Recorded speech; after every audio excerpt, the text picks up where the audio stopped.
Welcome back to Book Club.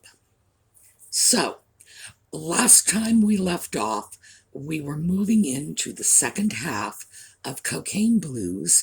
That is the first installment of the Phryne Fisher mystery series that was written by Kerry Greenwood, a contemporary Australian writer.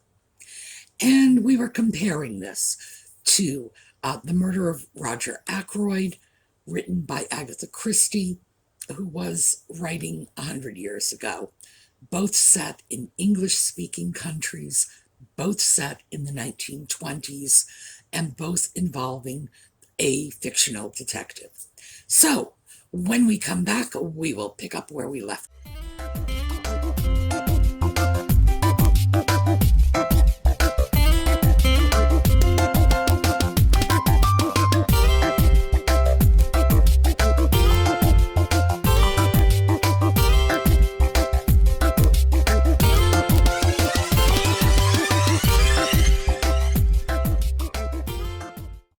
So, what did we think of Phryne Fisher? Phryne Fisher is everything. She is a wealthy flapper. She grew up poor in Australia, ended up in England with a title. She's the Honorable Phryne Fisher. She can fly a plane. She can drive a race car. She can shoot a gun. And in the second half of Cocaine Blues, we discover that she was trained in physical combat by the Apache, or as they would say, Apache, of Paris. So let's talk a little bit about who those people were and why that is a particularly ridiculous sort of skills acquisition. At the turn of the century, and we're talking the turn of the 20th century, the early 1900s, there were gangs, loosely organized gangs of hoodlums on the streets of Paris. And I don't know if they called themselves Apache or if others applied the name to them. And yes, it does come from the Native American group Apache. And apparently the French notion was that these were, the Native Americans were savage warriors, and they were apparently quite skilled warriors, but they were hardly gangs of hooligans and criminals and muggers. So it's a bit of an ethnic slur. However, to be fair, it was a bit of an ethnic slur that was applied 100 years ago, when ethnic slurs were pretty much the norm. Nevertheless, these were not well-organized groups of young ladies and gentlemen who would have been happy to see a titled English woman in their midst and would have taught her the martial arts. No, they were gangs of criminals, of hooligans, of the worst possible sort. They were smash and grab robbers. In other words, they would go up, they would whack somebody in the head, literally leave them for dead in an alley, and run off with their goodies.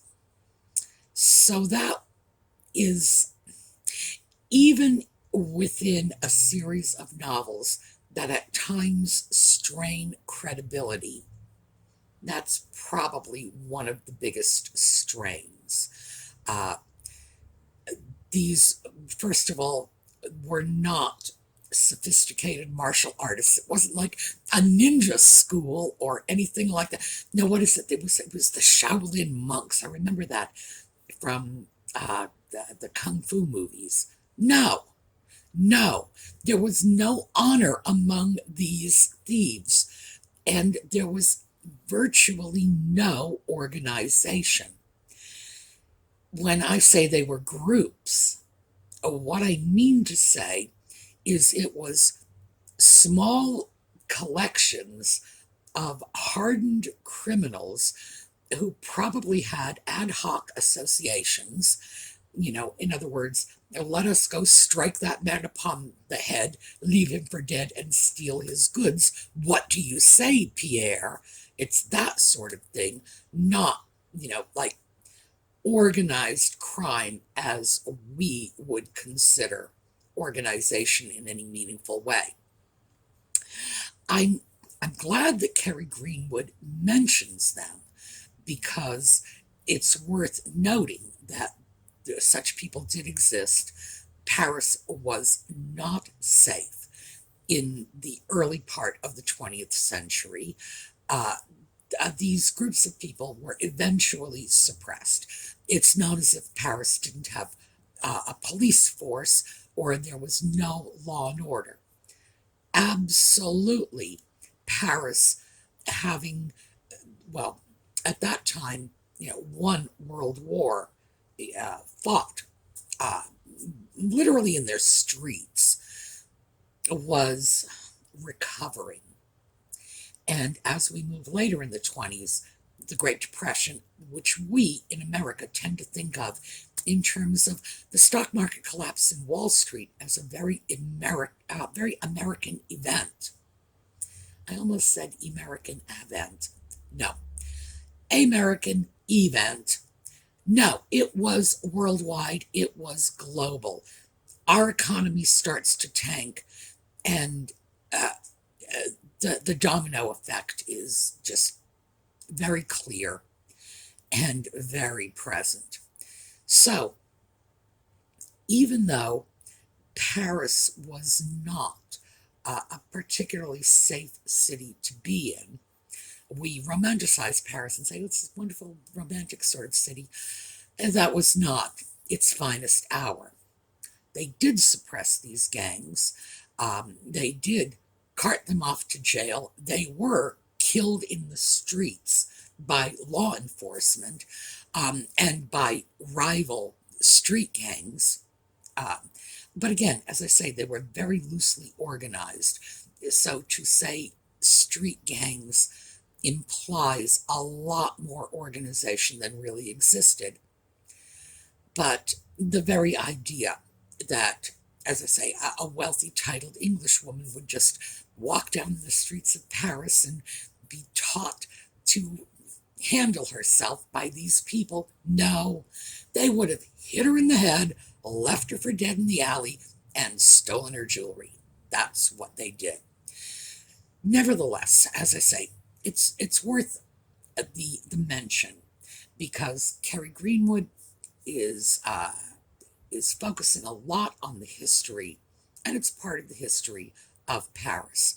Oh, I forgot to mention that I don't know if we learned this in Cocaine Blues or subsequent Phryne Fisher novels. I think it's mentioned in Cocaine Blues that Phryne also was an ambulance driver in France in the First World War, along her other laundry list of personal accomplishments. So, yeah, she's kind of painted up as Batman, done everything, been everywhere, If there's a problem, well, there's Phryne Fisher lurking in the shadows, coming out to address it.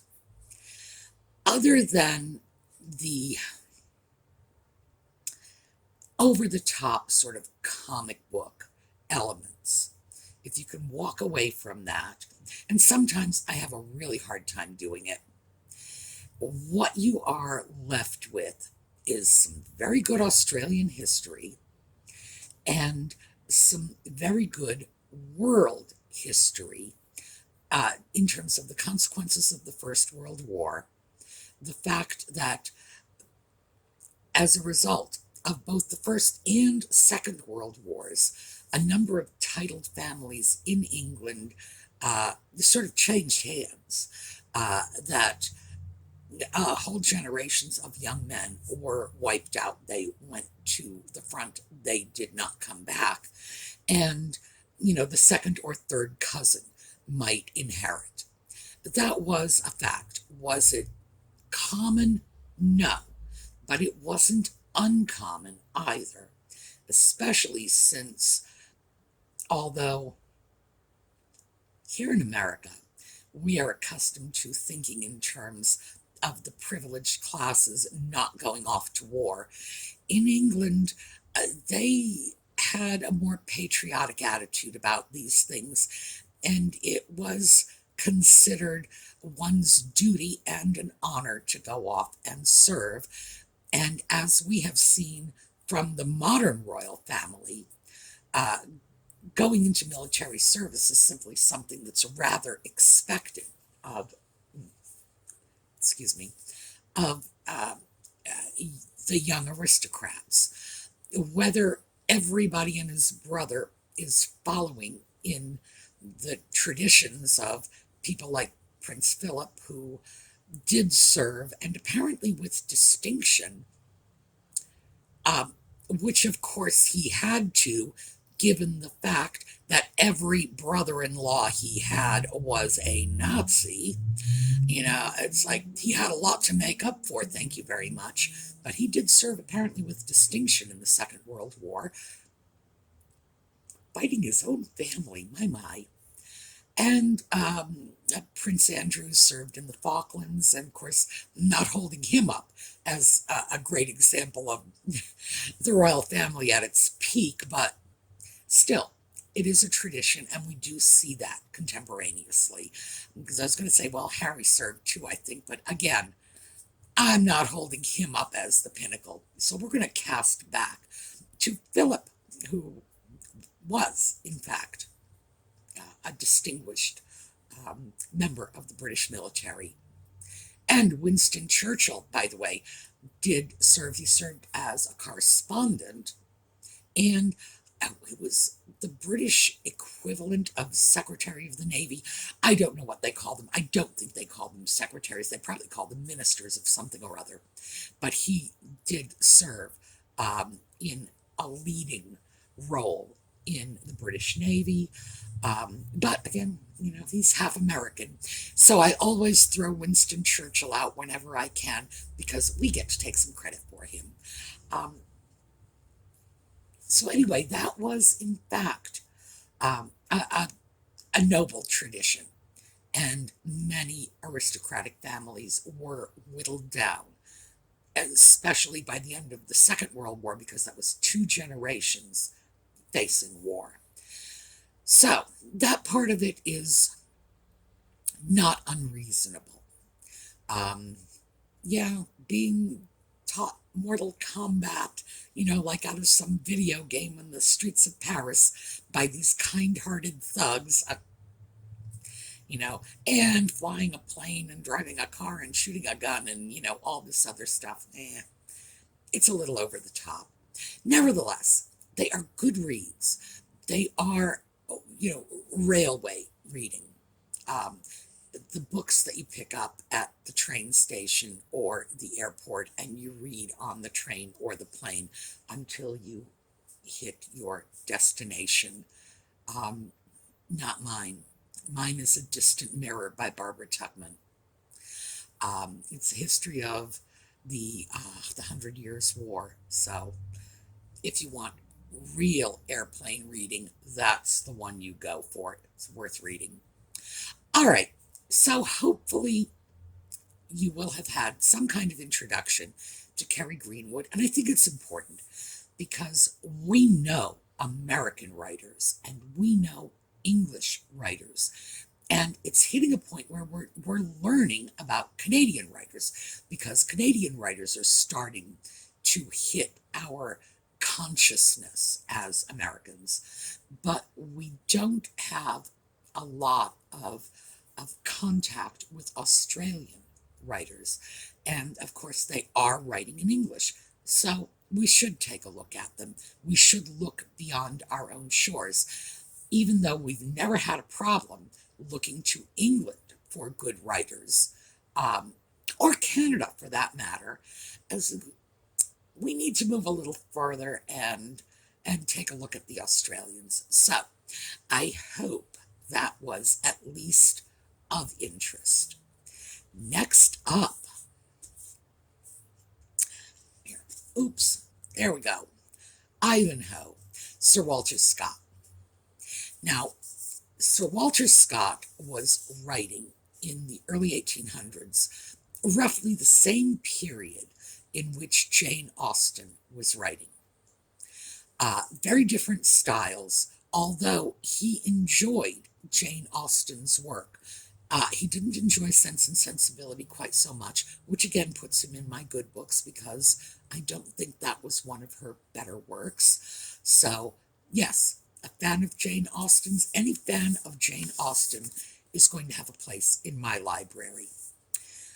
Ivanhoe is a classic, and over on Wordy Wednesday, we've been talking about Anglo-Saxon and the history of English, how we got from Proto-Indo-European to Proto-Germanic to Old English and Old Norse, which sort of combined to create what we think of as Anglo-Saxon. And this guy was an Anglo-Saxonist. He was, as his name might suggest, a Scot. He actually really had an agenda that you will find in this book. Now, because we did some sort of comparison reading last time, I thought we would like to take a look at some themed reading this time, what we might want to look at. And in Ivanhoe, the Anglo-Saxon pride theme is really strong. I just want to read you something here, and this is from, what are we are just, I don't think we are further along than the second or third page here. Yes, third page. At court and in the castles of the great nobles, where the pomp and state of a court was emulated, Norman French was the only language employed. In the courts of law, the pleadings and judgments were delivered in the same tongue. In short, French was the language of honor, of chivalry, and even of justice, while the far more manly and impressive Anglo-Saxon was abandoned to the use of rustics and hinds who knew no other. Written by a man who loved his language. And you will see that throughout the book. The elevation of the Anglo-Saxon traditions. And not just the language, although the language is a prominent part of this. He absolutely has a tremendous amount of fun with it. And to this day, I hear linguists quoting Sir Walter Scott about the differences between Norman French and Old Anglo-Saxon. So, it's very influential, not in the field of linguistics per se. You go to the Grimm brothers for that. But in terms of the perceptions of the language. And he was an early Anglo-Saxonist. This is at a time when there really wasn't such a thing as an Anglo-Saxonist. He was a person who was trying to reclaim the roots of his culture and trying to put them forward in the best possible light. So that's one of the things we can look for when reading Ivanhoe. The way in which he paints the Saxons as opposed to the Normans, and how it is that the Saxons tend to come off much the better. Another thing that is really clear in this is some of our major characters are Jews. First of all, in the period in which he is writing, which is the reign of Richard the Lionheart. 1. No one ever called him Richard the Lionheart in his lifetime, much later. 2, no one ever even called him Richard Plantagenet. That was much later. 3, there were no Jews in England at the time of Richard following his coronation because there was a riot at the time of the coronation. He expelled all the Jews from England. So it's completely anachronistic. But Walter Scott is not an historian. When he is painting the pictures of the Jews, notice on one hand the way he depicts Isaac of York and also the way he depicts Isaac's daughter Rebecca. It's like mirror images. One embodies all of the most negative of the stereotypes. The other embodies all of the most positive qualities, the qualities we see of the great biblical heroines. So, it's like he gives with one hand and takes with the other. And also, there is a very natural comparison and contrast between the two female characters, Rowena, the Saxon princess, and Rebecca, the Jew. They are both very positively portrayed. It is my opinion that Rebecca resonates much more strongly with modern audiences. She translates into the modern era better than the Saxon Rowena, who probably was very appealing in the early years of the 19th century, Jane Austen's era. This fair Saxon beauty. It's the lady who drops her hanky waiting for someone to come pick it up. Whereas Rebecca is seen as a character of great strength and great personal fortitude. So that is another thing that we can look at. Norman versus Saxon.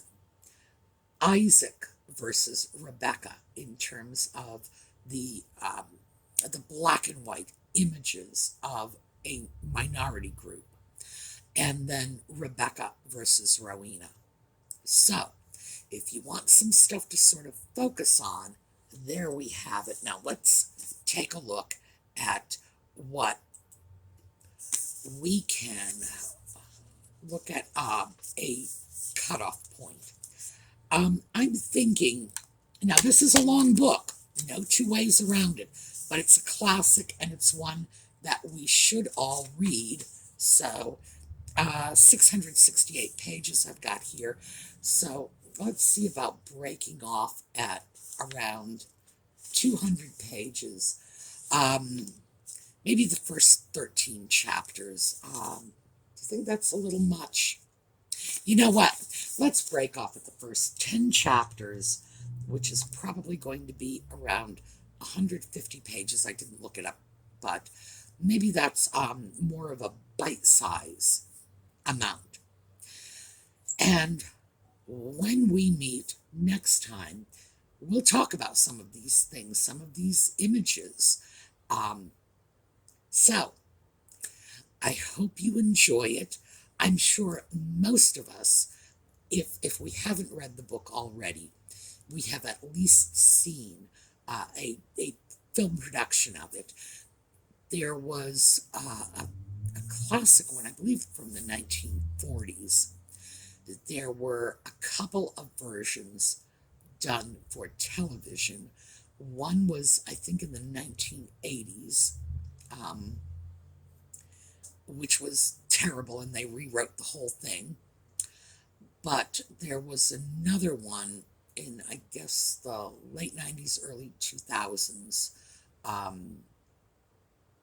Stephen Waddington played Ivanhoe in that one.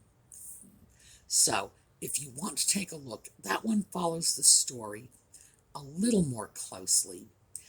But obviously, we want to read the book because this is book club. It's not TV movie club. Oh, and I should mention, just on a personal note, my grandmother rather liked this story.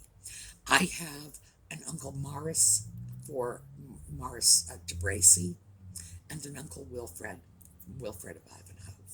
So I do not have aunts named Rebecca and Rowena. So I guess she had her limits. But yes, two of my uncles were named after characters in that book. All right. We will see you next time on Book Club. Have a great day. I've recorded this little segment to give you an idea of what my new video schedule is going to be, starting in the next few weeks to maybe month and a half. As most of you know, I originally began by putting out 3 videos a week. They were on the weekends. I think it was Friday, Saturday, and Sunday. And then we were hit with a pandemic. So I increased the video output in order to preserve the cohesion of our online video community. I know a lot of you were very isolated, anxious. We had all kinds of shortages. People were getting sick. I know some of you lost loved ones, and for that I am truly sorry.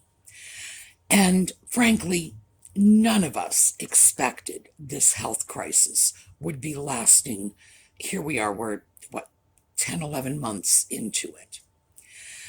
But now that we have vaccines out, all of my medical service personnel have been vaccinated, and we expect the vaccines to be available to the general public within a few weeks. I know some of you are still on lockdown, but we are seeing a light at the end of the tunnel. And I also have to tell you that, boy, I am at the very end of my ability to continue producing videos 6 days a week. So, given the fact that we are seeing the end is in sight, I'm going to gradually start cutting back my video output and getting back to that original format of 3 videos a week. So, I want to throw this out to you. I like doing videos to go out on Saturdays and Sundays, but I am going to do 3. So, why don't you decide what the 3rd day is going to be? Let me know. You know I read your comments. All right, so I'm going to show this little clip at the end of my videos for maybe the next couple of weeks, just so the transition is understandable for everyone. No surprises. And you can decide when you want to hear from me. All right. Have a great day, and I'll see you next time.